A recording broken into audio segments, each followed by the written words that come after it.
here with us today, and we're going to talk about spring, and we're going to eat light because it is spring, and you're going to do something called quinoa. I love quinoa. It's pronounced quinoa for one. You thought it was quinoa. Quinoa. Okay. Yeah, so we are eating for spring today. If we eat like spring, it might turn to spring outside, right? And it might be lighter. Might be lighter. Okay, so we're going to make a beautiful quinoa salad to start. We've got our 2 cups of water boiling, putting in ½ cup of our quinoa. Which is protein. Protein, it's a complete protein, which is fantastic. It's also high in fiber, which we like, and it cooks really, really quick, 15 minutes. So we're going to bring this to a boil. Okay. Bring it back down to a simmer, 15 minutes, all the water will be absorbed. Now, if we want to get a little fancy today, this is our curry powder. We're going to add a little bit of curry powder while it's cooking. Okay. About 2 teaspoons worth. And what that does is while it cooks, the spice infuses into the grain, so it makes it even more flavorful. Quinoa on its own. Bland.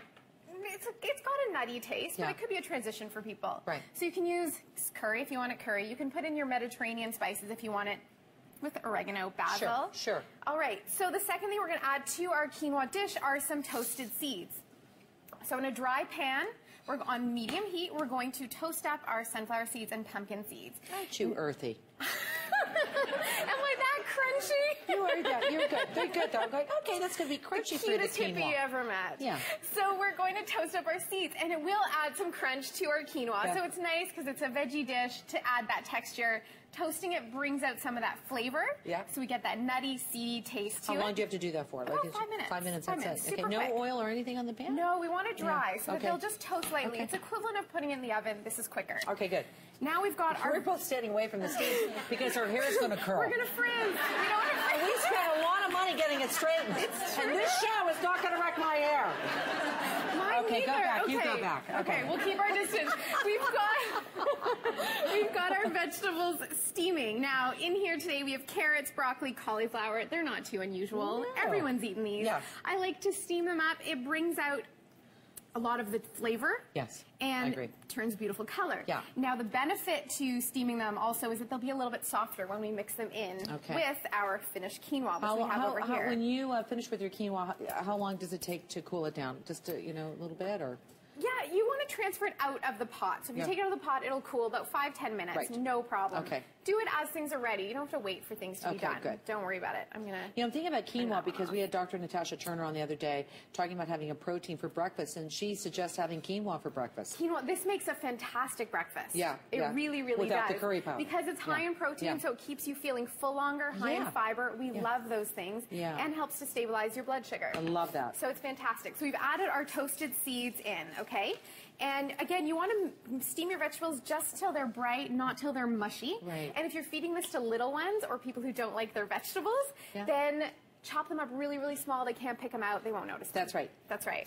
Boy, you're smart because, and they do know, but you can lie to them. Exactly. So we're talking about broccoli. I don't even like broccoli. It's green seeds. I don't know. Okay, so we've got this in, and we're going to add, because it's spring and light, we're going to add some beautiful fresh raw vegetables to the mix. This is some chopped spinach. Nice. We've got some chopped red pepper, which adds a little bit of sweetness, a little more crunch. And parsley, which is spring, right? Yeah, that's Everything tastes fresh and beautiful. This looks really good. Yes, it does. Thank you for not putting any onions in it, though. I hate raw onions. Me too. I taste them for days.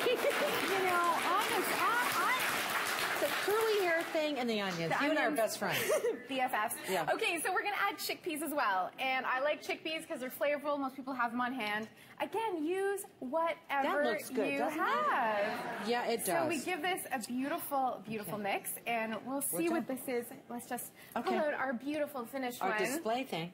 Our beautiful... It's going to be someone's lunch Isn't that today. Delicious? Now, we got to make pizza now. We're going to make some pizza. Okay, so you guys, you know that these recipes are on Maryland.ca, so that is delicious. Yes, and both of these recipes store up really nice to take for lunch the next day or for dinner, and we're keeping it light for spring. We're keeping it light for spring. So you've got a tortilla, a whole wheat? We've got, I believe this is a whole grain. Okay. You can get a gluten-free, whatever one you like the best, no problem. And most people are used to their thick crusted pizza with tons of cheese, tons of tomato sauce. We're going to change it up a little. Well, that's because it's not that healthy, especially the cheese part. But we were talking about soggy bottoms.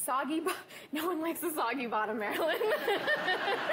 So No soggy bottoms. So if you put tomato paste and you put cheese on that, that causes soggy bottoms. Soggy bottoms. You've got pesto right now. We are using a pesto, and you can use your favorite pesto or whatever herbs you have. You can mix it up with a little bit of garlic, a little bit of olive oil, and your favorite nut or seed. Okay. So we're putting in our pesto. Okay. Healthy amount. And we're going to add to that our fresh raw vegetables. Don't put the onions on it. Well, we're going to cook it. Okay. No cooked. All right. Okay. Oh, how about we'll put a few on? Pizza. So when you cook red onions, they get very sweet. So when you're picking your toppings, you want to pick toppings that are going to balance each other. So we've got our sweet onions. We're adding in shiitake mushrooms. Shiitake mushrooms are a medicinal mushroom that taste amazing. Okay. So they give you great immune boosting. Yeah. Which we need when the seasons change. You know what? They do taste really, really good. They taste really good. And especially when you're doing something without meat, it gives a meaty texture to it. Okay. We're adding our green peppers.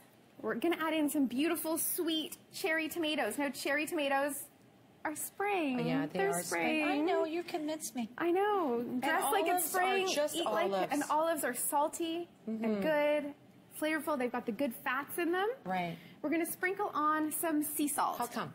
Well, we're using sea salt for two reasons. One, sea salt's way better than table salt. Yeah. It's like a whole different food. It's full of minerals.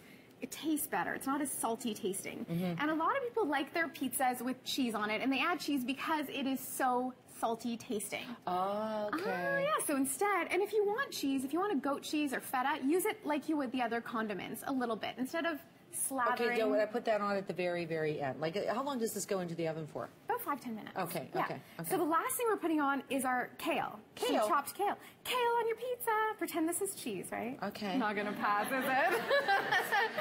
So the kale will crisp up in the oven, and you get like a little kale chip topping on your pizza. Oh, you are so cute. Right? And people I know love that's kale not cheese. chips. Okay. It's not supposed to be, but it's good. This is really healthy, and it's filling. It's healthy, it's filling, it's satisfying, it's got protein, it's got good fat. Good. You're going to feel good after. Okay. We're putting it in the oven. If you have a child, you can put them in front of the oven, not too close. Let them watch for the edges to brown. Okay. And that's how we'll know our pizza Oh, boy, this looks good. Voila! Look! Doesn't that look good? And there we have... Thank you!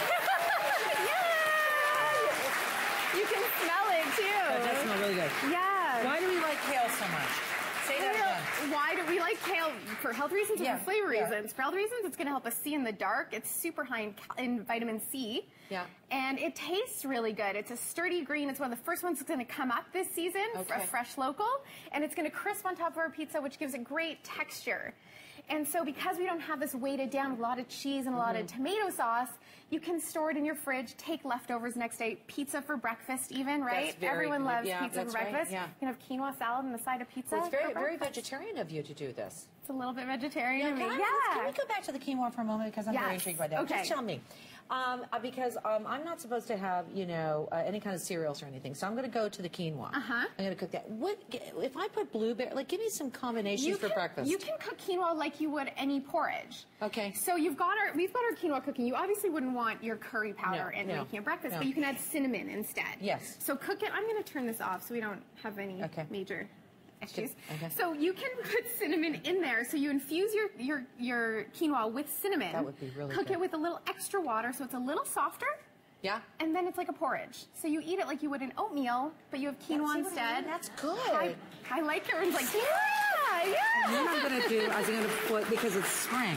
Yeah. I'm going to put some, like, not vegetables, fruit in, like blueberries. Fresh berries are great. Fresh berries are great. Or even right now, we can still get sliced apple, a little bit of honey, and you use quinoa as a porridge, so you get all those magnificent nutrient benefits. Yay! You did a great job, Megan. Thank you so much. Delicious. If you want some more information on the recipes, just go to Maryland.ca. We will be right back. Thank you, Megan.